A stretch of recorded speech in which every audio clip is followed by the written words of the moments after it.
নীরব নিস্তব্ধ রজনী, রাতের নিশ্ছিদ্র আধার, শুয়ে আছেন জাতির পিতা হযরত ইব্রাহিম আলাইহিস সালাম। এমন সময় তিনি স্বপ্নে দেখলেন কে যেন তাকে বলছে, হে ইব্রাহিম, তুমি কুরবানি করো।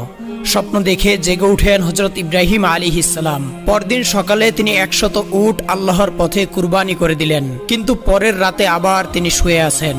আবার ভেসে এলো সেই দৈববাণী, কে যেন তাকে বলছে, হে ইব্রাহিম, তুমি কুরবানি করো। পরদিন সকালে তিনি আবারও 100 উট কুরবানি করলেন।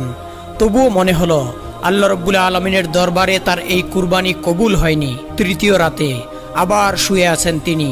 আবার সেই দৈববাণী, কে যেন তাকে বলছেন, হে ইব্রাহিম, তুমি তোমার সবচাইতে প্রিয় বস্তুকে কুরবানি করো। পরদিন সকালে হযরত ইব্রাহিম আলাইহিস সালাম গভীর ভাবনায় ডুবে গেলেন। তিনি ভাবলেন, আমি 2 দিনে 200 উট কুরবানি করলাম, তবুও আল্লাহ রব্বুল আলমিনকে আবার কুরবানি কবুল করলেন না। তাহলে আল্লাহ রব্বুল আলমিন আমার কাছ থেকে কি চাচ্ছেন?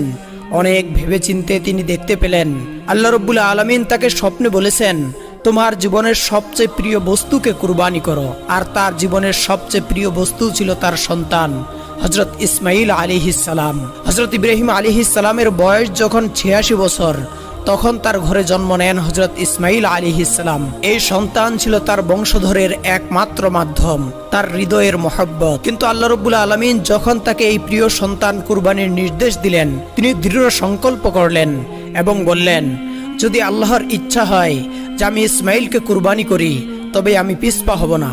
আল্লাহর মহব্বতের পথে পৃথিবীর কোনো কিছুই আমার জন্য বাধা হতে পারবে না। তিনি তার একমাত্র পুত্র ইসমাইলকে ডেকে বললেন, হে বৎস, তুমি গোসল করো, সুন্দর পোশাক পরে প্রস্তুত হয়ে যাও, আমি তোমাকে একটি দাওয়াতে নিয়ে যাব।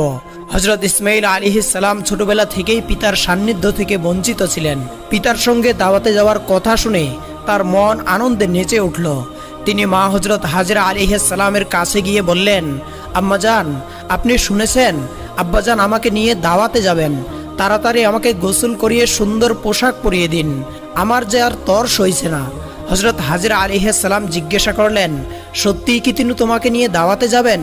ইসমাইল আলাইহিস সালাম বললেন, আপনি আব্বাজানকে জিজ্ঞাসা করে দেখুন না। হযরত হাজরা আলাইহিস সালাম যখন হযরত ইব্রাহিম আলাইহিস সালামকে জিজ্ঞাসা করলেন, আমার প্রাণের স্বামী, শুনলাম আপনি নাকি ইসমাইলকে নিয়ে দাওয়াতে যাবেন।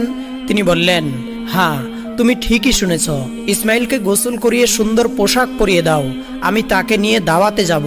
প্রিয় দর্শক, এখানে অনেকেই ভাবতে পারেন হযরত ইব্রাহিম আলাইহিস সালাম নবী হয়েও মিথ্যা কথা বলেছেন, কিন্তু গভীরভাবে চিন্তা করে দেখলে দেখা যায় তিনি মিথ্যা বলেননি। তিনি তো ইসমাইলকে আল্লাহর দাওয়াতেই নিয়ে যাচ্ছিলেন।